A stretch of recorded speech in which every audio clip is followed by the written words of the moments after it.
ज्ञानव्यापी विवाद पर वाराणसी की जिला अदालत में सुनवाई शुरू हो गई है। इस बीच काशी के मंदिरों पर मुगलों के कहर की एक और कहानी सुर्खियां बटोर रही है। ज्ञानव्यापी मस्जिद में मंदिर के सबूत मिलने के बाद दावे जो हैं वो अब धरहरा मस्जिद वर्सेज बिंदु माधव मंदिर का विवाद भी तूल पकड़ रहा है। काशी का ये क्या विवाद है, इसे किस तरीके से सुलझाया जा सकता है, एक और विवाद क्यों इस वक्त खड़ा हो रहा है, और यही बात बार बार हो रही है कि क्या एक विवाद पर अगर सुप्रीम कोर्ट जैसे 1991 का जो वर्शिप एक्ट है उसको नजरअंदाज करता है तो क्या इस तरीके के कई सारे और विवाद नहीं खड़े हो जाएंगे। समझने के लिए देखिए एक एक्सक्लूसिव रिपोर्ट।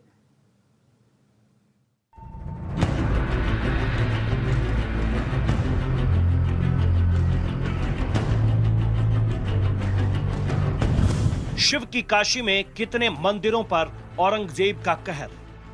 मुगल शासक औरंगजेब ने न सिर्फ काशी विश्वनाथ मंदिर को ही तोड़ा बल्कि उसके निशाने पर बनारस के कई और भी मंदिर थे, और इन्हीं मंदिरों में से एक है बिंदु माधव मंदिर।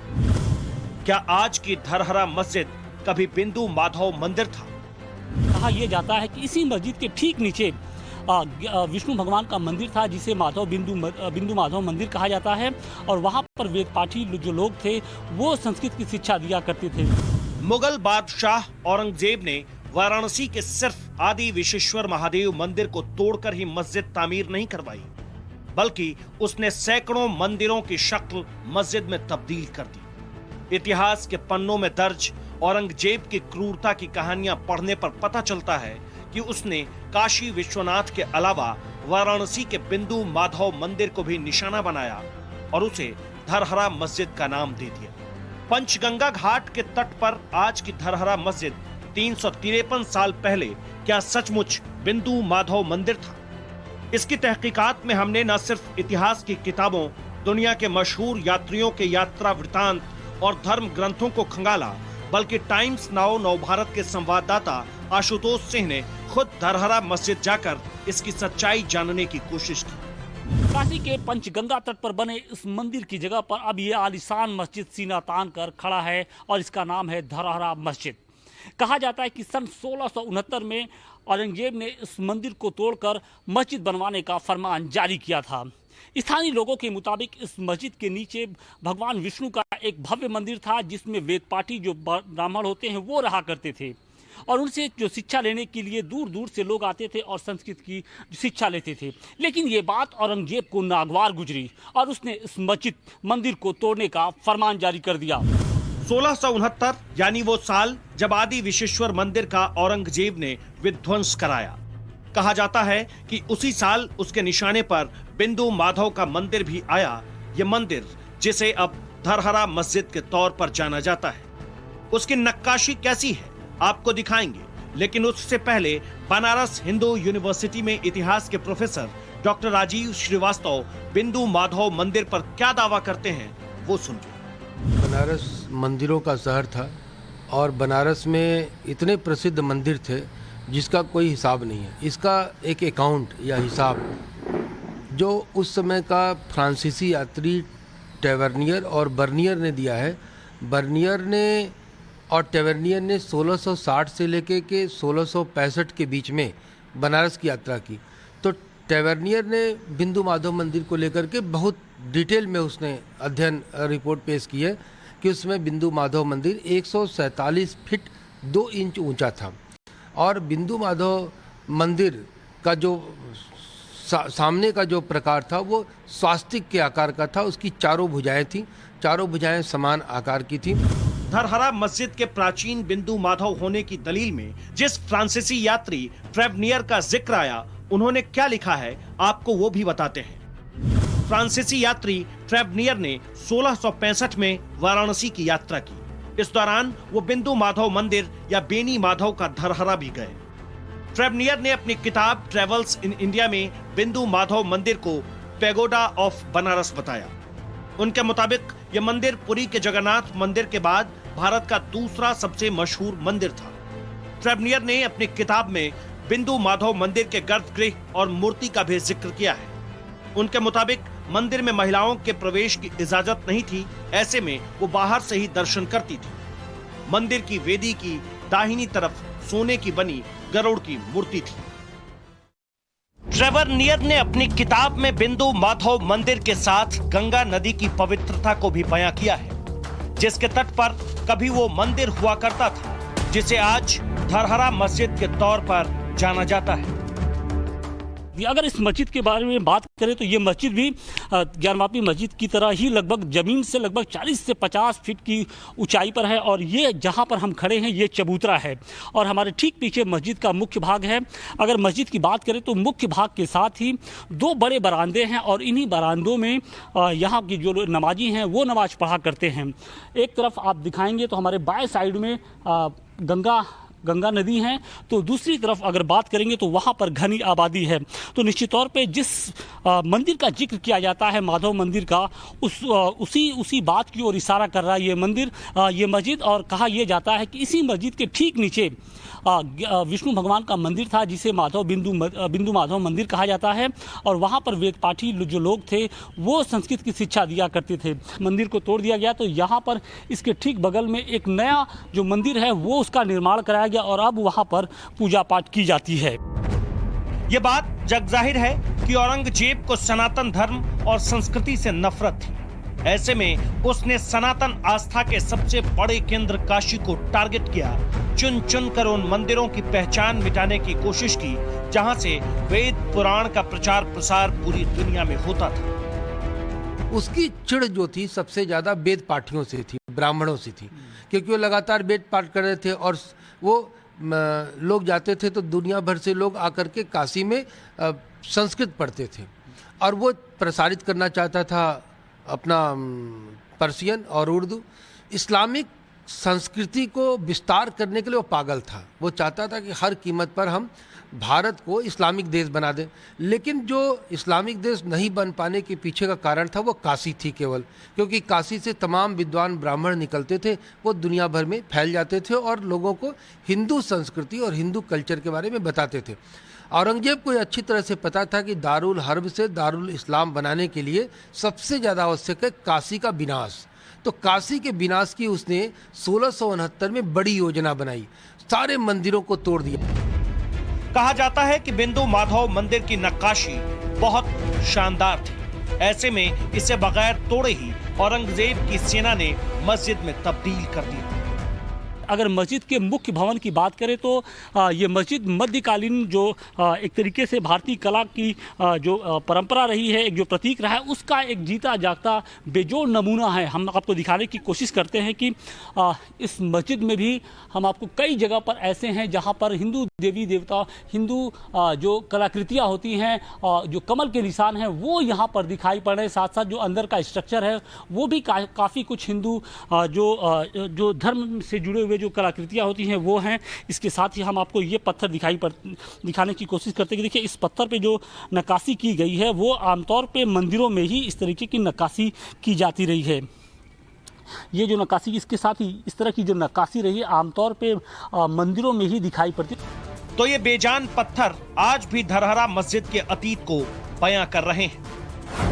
हिंदू पक्ष का दावा तो यहां तक है कि धरहरा मस्जिद के नीचे तहखाने की जांच की जाए तो वहां भी बहुत मूर्तियां मिलेंगी। इस मंदिर के प्राचीन रूप का जिक्र कुबेरनाथ शुक्ल की किताब में भी है। बताया जाता है कि बिंदु माधव मंदिर पर मुगलों के कब्जे के बाद बगल में नया मंदिर बनाया गया, जिसे आज भी बिंदु माधव के नाम से ही जाना जाता है।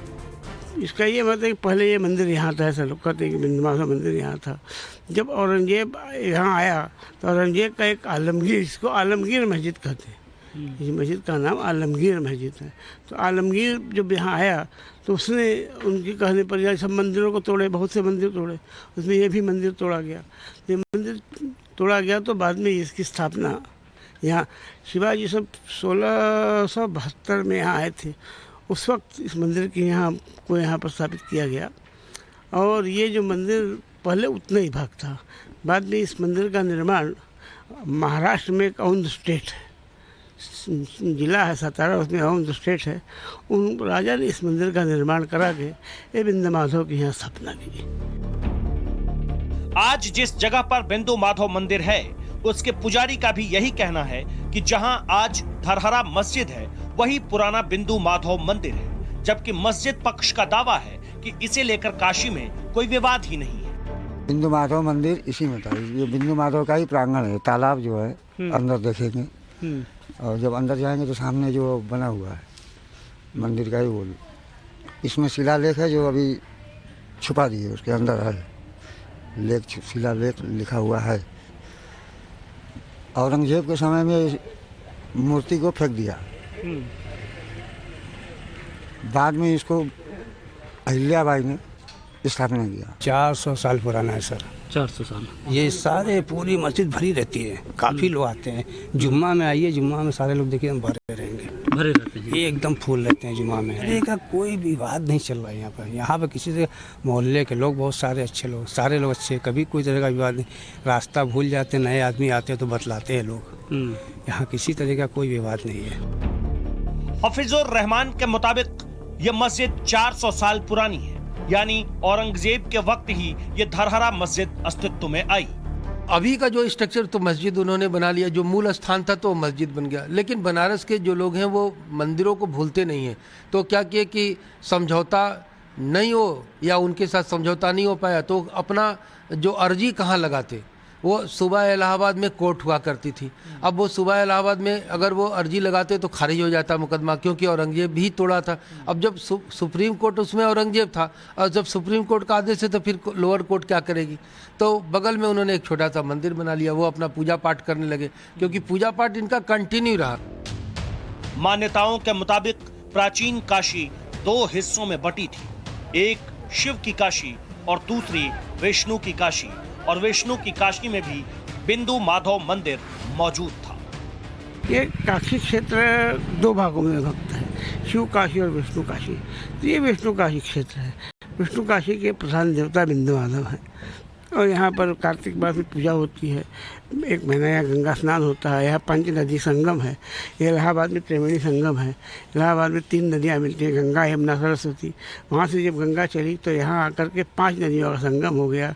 ये उसको क्या कहते हैं, किरणा और दूधपापा 2 नदियाँ यहाँ आकर के मिली और उसको और इसका पंचगंगा नाम पड़ा। ये पंचगंगा के नाम से ये विख्यात है। बिंदु माधव मंदिर का जिक्र मत्स्य पुराण और स्कंद पुराण में भी है। काशी खंड की एक कथा के अनुसार ऋषि अग्निबिंदु ने भगवान विष्णु की तपस्या की। तपस्या से खुश होकर भगवान विष्णु ऋषि अग्निबिंदु के सामने प्रकट हुए और वरदान मांगने को कहा। तब अग्निबिंदु ने भगवान विष्णु से हमेशा पंचनंद तीर्थ के करीब मौजूद रहने की प्रार्थना की। ऐसे में भगवान विष्णु स्वयं बिंदु माधव के रूप में पंचनद तीर्थ में स्थापित हो गए। मान्यता है कि भगवान विष्णु ने ऋषि अग्निबिंदु को वरदान देते समय ये कहा था कि सतयुग में उन्हें आदि माधव, त्रेता युग में आनंद माधव, द्वापर युग में श्री माधव और कलयुग में बिंदु माधव के नाम से जाना जाएगा। यही वजह है कि बिंदु माधव मंदिर में हिंदुओं की गहरी आस्था है। लेकिन चूंकि अब धरहरा मस्जिद की देखरेख पुरातत्व विभाग करता है, ऐसे में विवाद को तूल नहीं दिया जाता। हालांकि वाराणसी के कुछ लोग धरहरा मस्जिद को फिर से बिंदु माधव मंदिर की पहचान लौटाने की लड़ाई लंबे अरसे से लड़ रहे हैं। वो मस्जिद नहीं है, वो मस्जिद नाम का चीज़ ही नहीं, वो मस्जिद है नहीं। तो जबरदस्ती अब हमारे घर में कब्जा कर रहे हैं। अब समय खत्म हो चुका है, अब था तो था, अब है हमारा चीज़ है, वो हम लोग लेकर आएंगे। अभी जिस जगह पर बिंदु माधव मंदिर है, वहाँ के पुजारी के मुताबिक धरहरा मस्जिद में पहले इक्का दुक्का लोग ही नमाज के लिए आते थे। लेकिन एक बार 15 अगस्त को इस इमारत पर तिरंगा फहरा दिया गया, जिसके बाद अचानक यहाँ आने वाले नमाजियों की तादाद ही बढ़ गई।